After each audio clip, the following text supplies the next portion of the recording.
우리가 함께 나누실 말씀은 예레미야 24장 1절부터 10절까지의 말씀입니다. 예레미야 24장 1절부터 10절까지의 말씀, 우리 다 같이 함께 한 목소리로 합독하시겠습니다.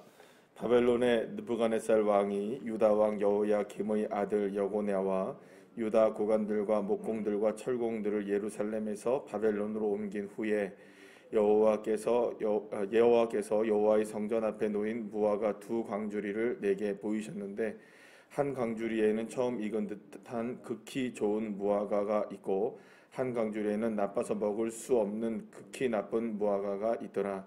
여호와께서 내게 이르시되 예레미야야, 네가 무엇을 보느냐 하시매 내가 대답하되 무화과이온데 그 좋은 무화과는 극히 좋고 그 나쁜 것은 아주 나빠서 먹을 수 없게 나쁘나이다 하니, 여호와의 말씀이 또 내게 임하니라. 이르시되 이스라엘의 하나님 여호와께서 이와 같이 말씀하시느니라. 내가 이곳에서 옮겨 갈대아인의 땅에 이르게 한 유다 포로를 이 좋은 무화과 같이 잘 돌볼 것이라. 내가 그들을 돌아보아 좋게 하여 다시 이 땅으로 인도하여 세우고 헐지 아니하며 심고 뽑지 아니하겠고, 내가 여호와인 줄 아는 마음을 그들에게 주어서 그들이 전심으로 내게 돌아오게 하리니 그들은 내 백성이 되겠고 나는 그들의 하나님이 되리라. 여호와께서 이와 같이 말씀하시느니라. 내가 유다의 왕 시드기야와 그 고관들과 예루살렘의 남은 자로서 이 땅에 남아 있는 자와 애굽 땅에 사는 자들은 나빠서 먹을 수 없는 이 나쁜 무화과 같이 버리되 세상 모든 나라 가운데 흩어서 그들에게 환난을 당하게 할 것이며, 또 그들에게 내가 쫓아 보낼 모든 곳에서 부끄러움을 당하게 하며 말거리가 되게 하며 조롱과 저주를 받게 할 것이며, 내가 칼과 기근과 전염병을 그들 가운데 보내 그들이 내가 그들과 그들의 조상들에게 준 땅에서 멸절하기까지 이르게 하리라 하시니라. 아멘. 할렐루야. 주전 586년 예루살렘이 함락되기, 그러니까 거의 한 10여 년쯤 전에 일어났던 일에 대해서 오늘 본문은 말씀하고 있는 것을 보게 되는데요. 그러니까 이 바벨론이 이제 유다를 많이 침공을 이미 해 있는 상태입니다. 아직까지 이제 완전하게 바벨론이 유다를 점령하지는 못하고 또 예루살렘도 완전하게 함락하지 못한 그런 상태에서 바벨론의 느부갓네살 왕이 유다에 있었던, 여기 오늘 보면은 목공들과 철공들 이렇게 나오는데, 그리고 유다의 고관들을 비롯해서 여기에 보면 여고냐라고 나오죠. 그래서 여고냐가 누구냐면 이제 여호야긴이라는 왕입니다. 그래서 유다의 마지막 왕이 이제 여기 오늘 본문에 나오던 시드기야가 마지막 왕인데요. 그 전에 이제 여호야긴, 여고냐라고 하는 여호야긴이 왕임에도 불구하고 이제 포로로 이제 끌려가게 되는 일이 벌어지게 됩니다. 여러분 생각해 보세요. 왕이 포로로 이미 끌려갔다면 국군은 이미 어떻게 된 겁니까? 다 기운 상황일 수밖에 없겠죠. 그런데 그런 상황에서도 여전히 이스라엘 백성들은 이 그 시드기야를 비롯하여서 여러 그 유다 백성들과 예루살렘의 사람들은 하나님 앞으로 돌아오지 않고 있었어요. 그래서 여전히 그들은 자신의 힘을 의지하고 또 바벨론을 대항하기 위해서 대항마를 준비했는데, 그들이 대항마를 준비했던 게 뭐냐면 애굽의 힘을 빌리는 것이었습니다. 그래서 그러니까 자기의 힘이 없으니까 누구의 힘을 빌리자는 겁니까? 애굽의 힘을 빌려서 애굽과 이제 그 약조를 맺으면, 우리를 침공하면 애굽이 누가 대신 싸워주는 겁니까? 누구를 향해서? 바벨론과 대신 싸워줄 것이라고 생각을 했던 것이죠. 그래서 이제 이 시드기야를 비롯한 남은 사람들이 생기게 되고, 또 이렇게 일부는 포로로 끌려가게 되어지게 되죠. 그래서 이제 사실은 이렇게 되면서 국군이 이제 거의 기운 상태가 되고 바벨론에게 완전히 거의 이제 멸망을 당하기 일보 직전. 그러니까 그것도 10년이라는 시간을 끌 수 있었다는 것도 어떻게 보면 하나님께서 계속해서 돌아오게 하시는 기회를 주신 것이라고 우리가 볼 수가 있는데, 어쨌든 이런 상황 속에서 이제 그 여호야긴이 또 고관들과 함께 많은 이런 성전을 만들 수 있는 사람들, 성전을 지을 수 있는 아주 목공들, 철공들, 이런 사람들을 다 포로로 끌려가게 된 상황에서 하나님이 예루살렘 성전 앞에 그 두 가지의 바구니를 보여주시는 환상을 예레미야에게 보여주셨던 겁니다. 그러니까 사실은 지금 같은 상황에서 그런 그 환상을 본다는 것도 마음이 굉장히 아픈 거겠죠. 그러니까 지금 예레미야는 지금 왜 이런 일이 벌어졌는지에 대한 부분을 분명히 알매도 불구하고 여전히 이스라엘 백성들은 왜 이런 일이 우리에게 일어났는지에 대해서 모르고 있었다는 거죠. 그러니까 여러분 우리 영적으로 저와 여러분이나 우리 모든 그 믿음의 사람들이 한번 영적으로 가려지기 시작하면 이게 정말 그 깨닫기가 어려워질 때가 있습니다. 그래서 사실은 이게 영적으로 눈이 가려지지 않게 되기 위하여서 우리가 날마다 깨어 있기를 간절히 축복합니다. 그러니까 지금 한번 생각해 보세요. 여러분들 우리가 생각하면 지금의 생각으로 본다면 우리가 생각으로 본다면 어떤 일이 벌어져도 야, 내가 무슨 일이 내게 혹시라도 다가온다 할지라도 내가 여호와 하나님을 의지하고 하나님 앞에 다시금 무릎을 꿇고 회개하고 주님의 은혜 가운데 내가 살아야 되겠다라는 그런 다짐을 하고 있지 않습니까, 우리가? 그런데 막상 그런 일을 어떤 일을 당하게 되면 어떻게 되나요? 그 눈이 가려워져서 그게 보이지가 않는 거죠. 분명히 지금은 그게 해결의 열쇠가 하나님의 은혜이고 또 주님 앞에 기도하는 것이라는 걸 우리가 알고 있는데도 막상 그 일을 당하게 되면 그 열쇠를 찾지 못하는 겁니다. 그러니까 여러분들 뭔가 이렇게 사람이 급해지면 앞에 있는 것도 우리가 놓쳐버릴 때가 있잖아요. 그러니까 그런 것과 마찬가지로 그렇게 되는 것 같아요. 그래서 이스라엘 백성들도 여전히 지금 하나님 앞으로 돌아오게 될 수 있는 기회가 남아 있는데도 불구하고 여전히 그 하나님을 향해서 돌아오지 못하는 그런 안타까운 모습들이 계속 보여지게 되는 것을 봅니다. 이제 예레미야가 두 가지의 환상을 보게 그러니까 한 상을 보게 되는데 두 광주리의 환상을 보게 되죠. 두 광주리 모두에는 무화과가 열매가 담겨져 있었습니다. 하나는 굉장히 좋은 무화과가 담겨져 있었고 하나는 굉장히 나쁜 도저히 먹을 수가 없는 그런 무화과가 이렇게 담겨져 있는 것을 보게 되었습니다. 그래서 하나님이 그걸 뭐라고 얘기하시냐면 좋은 무화과 열매는 뭐를 얘기하시냐면 지금 포로로 끌려간 사람들을 하나님이 아주 좋은 열매로 다시금 만들어낼 것이다 라는 얘기를 하세요. 그리고 또 나쁜 그 무화과 나무를 보시면서 이 무화과는 어떤 무화과냐, 지금 남겨진 시드기야를 비롯한 수많은 사람들의 모습이 될 것이다. 그들은 완전히 멸망하게 될 것이고 완전히 전부 다 쓸모없는 인생이 될 것이다 라는 이야기를 주님이 하십니다. 여러분들 지금 하나님께서 그 예레미야에게 이렇게 말씀하실 때 약간 혼돈이 옵니다. 왜 혼돈이 오냐면 지금 여러분들 그래도 그 나라에 남아 있는 게 나은가요? 포로로 끌려가는 게 나은가요? 그 사람들이 느낄 때에는 당연히 남겨져 있는 게 그나마 저 사람들 끌려갔네 이거보다는 남겨져 있는 사람들이 훨씬 더 문제잖아요. 그러니까 사실은 이게 조금 이해가 안 되는 부분이기도 합니다. 근데 왜 하나님은 남겨져 있는 사람이 좋은 무화과가 아니라 왜 포로로 끌려간 자들이 무화과가 될 수밖에 되고 오히려 남겨진 자들이 나쁜 무화과가 되느냐? 하나님의 생각은 이런 생각이셨습니다. 지금 포로로 끌려간 이 사람들을 완전히 예루살렘이 아닌, 그러니까 말하자면 지금 이게 제가 비유가 맞는지 모르겠습니다만 우리가 아이를 이제 낳게 될 때에 아이가 예를 들어서 산모가 위험하게 되면 뭐 이렇게 아이를 빨리 꺼내서 어디에다 집어넣습니까?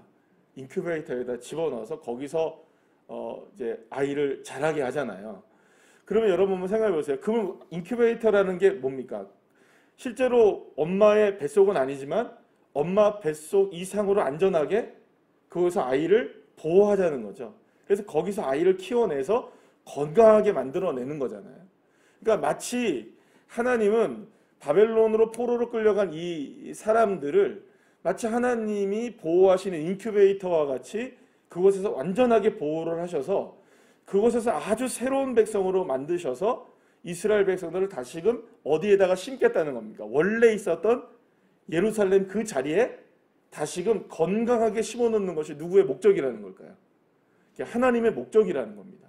그래서 지금 볼 때에는 포로로 끌려가는 사람들이 다 지금 망한 것이고 그들은 완전히 인생들이 이제 하여튼 다 끝장난 것처럼 보이지만 오히려 하나님의 계획은 그들을 통하여서 새로운 이스라엘을 만들고 새로운 백성들을 만들어내고 하나님을 경외하고, 지금까지는 누구를 몰랐습니까? 이들도 마찬가지로 똑같이 하나님을 제대로 알지 못하고 주님의 말씀대로 살지 못하고 하나님을 경외하지 못했지만, 이제는 그들을 다시금 뽑아서 한 곳에서 다시금 정확하게 하나님의 말씀으로 새롭게 만들고, 새롭게 그들을 만들어서 그들을 건강한 무화과 나무 열매로 만들어내셔서 다시금 돌아오게 할 것이다.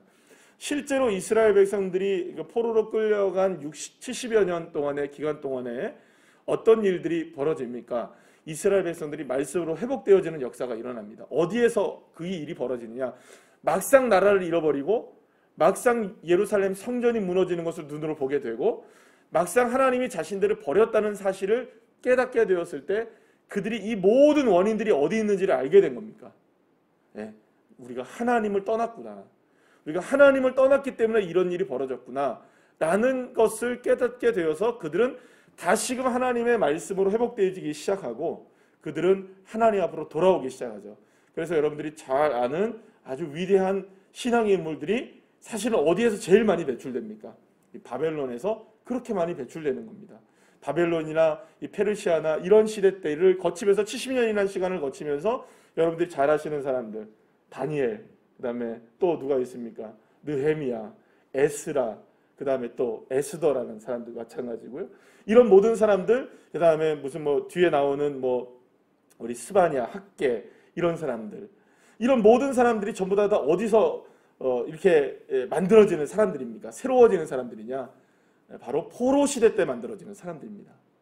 여러분 생각해보면 끔찍한 상황이잖아요. 그런데 하나님은 그 상황을 오히려 바꾸셔서 놀라운 열매들을 만들어내셨던 겁니다.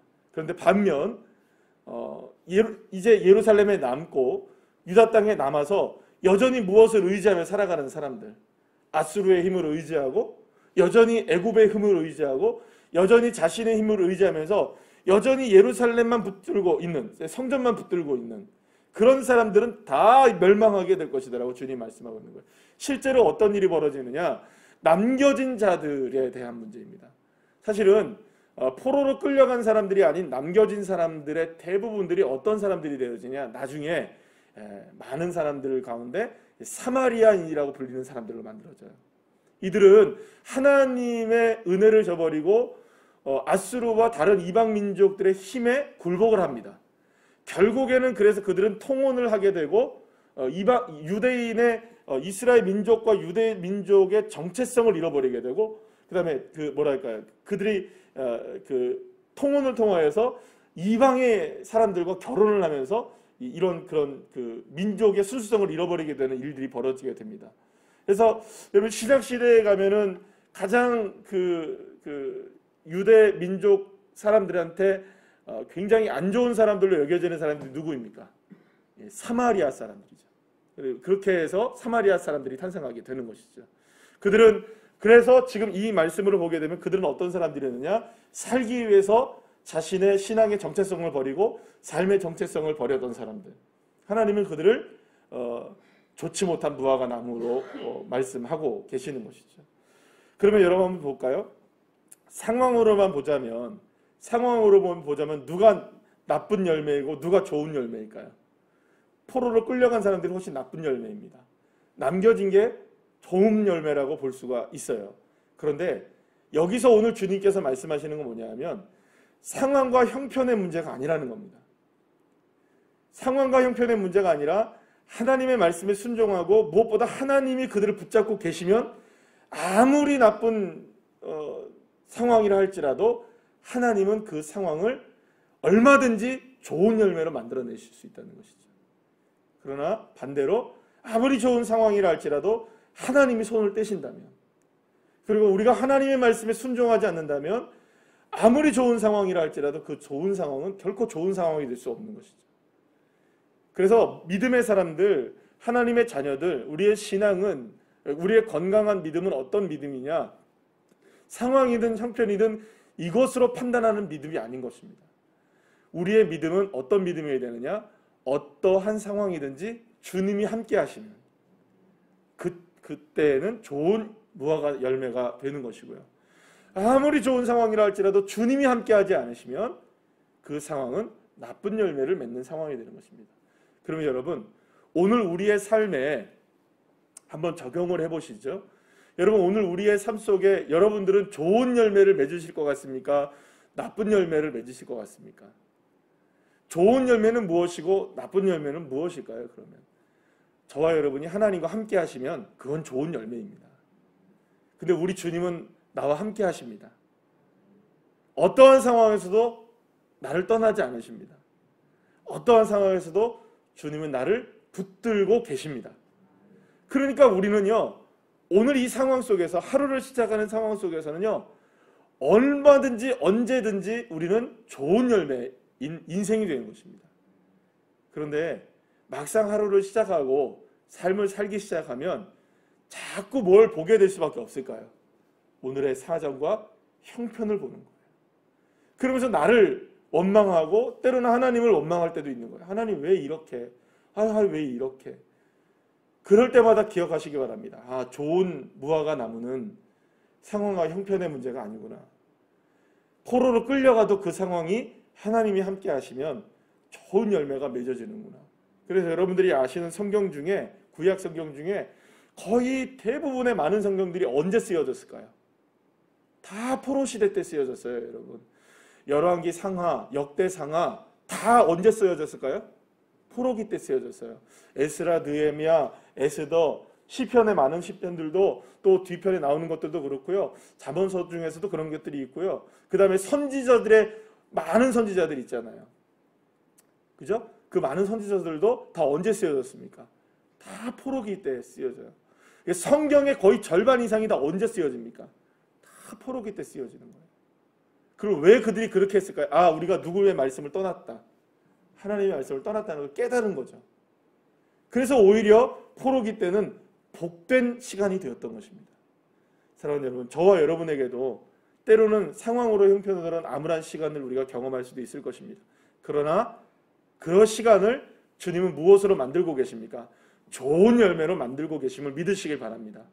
그래서 때가 되면 주님께서 열매를 맺게 하시고, 때가 되면 하나님께서 좋은 무화과를 저와 여러분에게 선물하시는 축복을 주실 줄 믿고, 오늘도 어떠한 상황에서도 주님을 바라보는 믿음으로 세워지는 견고한 믿음의 자녀들 한 사람 한 사람 다 되시기를 간절히 축복합니다. 기도하시겠습니다.